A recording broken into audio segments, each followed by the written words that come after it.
Hello friends, नमस्कार। स्वागत है आपका हमारे इस YouTube चैनल पर। तो दोस्तों, आज जो है कि हम लोग पढ़ेंगे कि वान डे ग्राफ जनित्र क्या होता है, वान डे ग्राफ जनित्र द्वारा क्या कार्य किया जाता है और इसके सिद्धांत क्या होते हैं, कार्य विधि क्या होता है, इसका रचना किस प्रकार से करते हैं। ठीक है ना।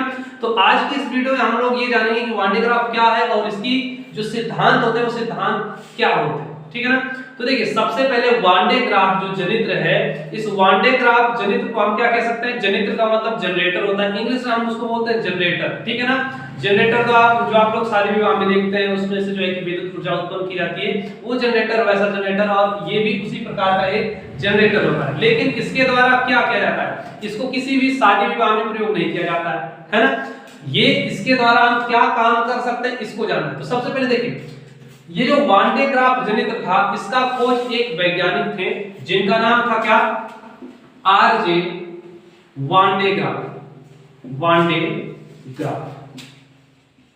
पहली बात कि आप इसमें ध्यान देंगे कि इनके नाम में आरजे वान डे ग्राफ जो आ रहा है, ये जो ग्राफ रहेगा, ये ग्राफ क्या है कि ये ग्राफ GRAPH वाला नहीं होता है, वो ग्राफ अलग हो जाता है, लेकिन ये इनका नाम वाला ग्राफ है। ठीक है ना। GRAAF होता है ग्राफ। ठीक है ना। तो ये चीज आप लोग ध्यान देंगे। कहीं कहीं कुछ लोग कुछ स्टूडेंट क्या करते हैं कि उनका नाम लिखने में गलती कर देते हैं, ग्राफ में PH वाला ग्राफ यूज कर लेते हैं। ठीक है ना। वो चीज नहीं होता है। तो इनका फुल नेम था आरजे वान डे ग्राफ। ठीक है ना।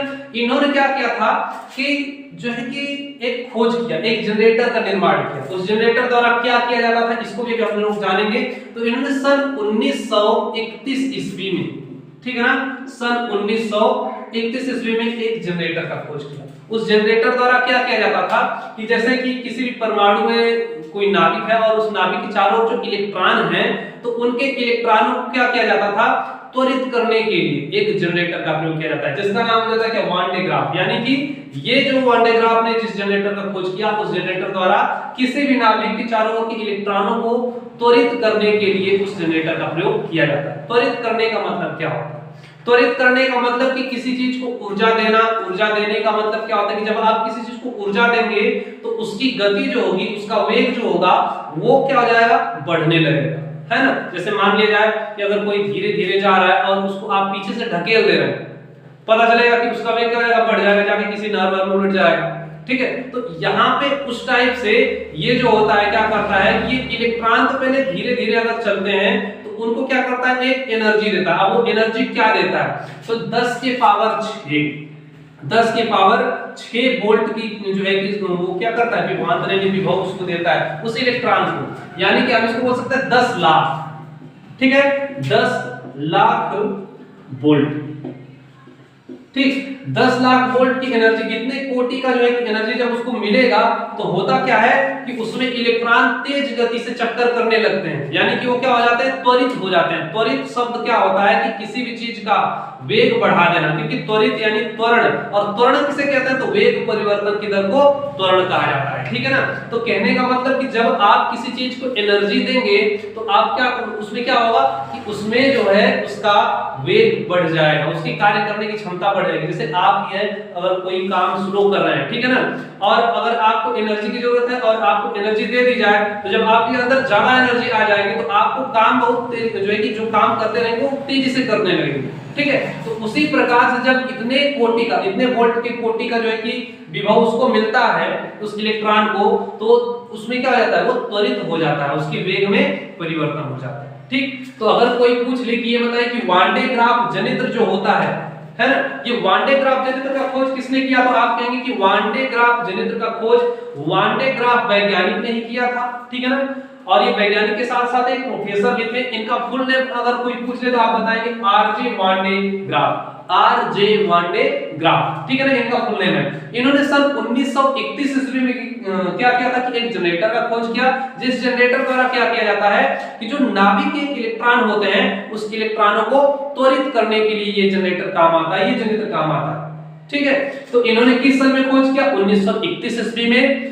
क्या था? एक जनरेटर था। वो जनरेटर क्या करता था? तो 10 की पावर 6 वोल्ट की कोटि का विभव देता था। किसको? इलेक्ट्रॉनों को प्रदान करता था, जिससे कि क्या हो जाते थे? वो त्वरित हो जाते थे।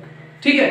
अब देखिए, ये तो इतना आपका क्लियर हुआ, लेकिन इनके साथ साथ अब इनके जो जनरेटर थे ये किसी सिद्धांत पर कार्य करते थे। ठीक है ना। जैसे कोई भी चीजें होती हैं तो किसी न किसी सिद्धांत पे कार्य करते हैं, तो उसी प्रकार से इनका जो जनरेटर था वो दो सिद्धांतों पे कार्य करता था। मुख्य रूप से दो सिद्धांत इनके बताए गए, ठीक है। अब वो दो सिद्धांत क्या थे इनको देख लीजिए। यहाँ पर दिया गया है कि किसी आवेशित चालक से वायु में वैद्युत विसर्जन उसके नुकीले सिरों से होता है, ठीक है ना। इन्होंने पहला सिद्धांत ये बताया कि अगर कोई आवेशित चालक है, कोई चालक पदार्थ है, अगर उसको हम क्या कर देते हैं, हम आवेश दे देते हैं, ठीक है ना। तो जब हम आवेश देते हैं तो उसमें से वायु में जब उसके आवेश का वैद्युत विसर्जन होगा तो वहां पर वो वैद्युत विसर्जन हमेशा उस चालक के नुकीले सिरे से उसका वैद्युत विसर्जन होता है। जो नुकीला सिरा जहां पर मिलेगा वहीं से वैद्युत विसर्जन वायु में होने लगेगा। विसर्जन का मतलब फैलाव होना, उसमें से निकलना, बहना, है ना, ये चीज होता है। अब देखिए इसमें क्या है, दूसरा